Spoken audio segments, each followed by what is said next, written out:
na kowa ya huta. Kenan sai a buga mu a rediyo.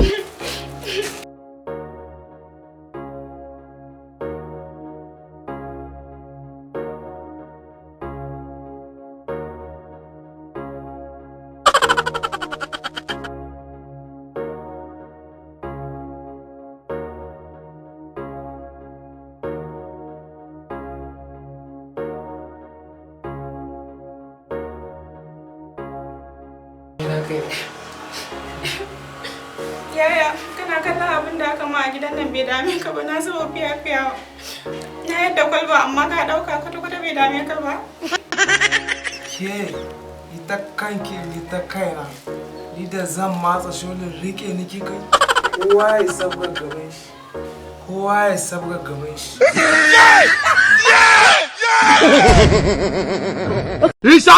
Kenan sai a buga mu a rediyo.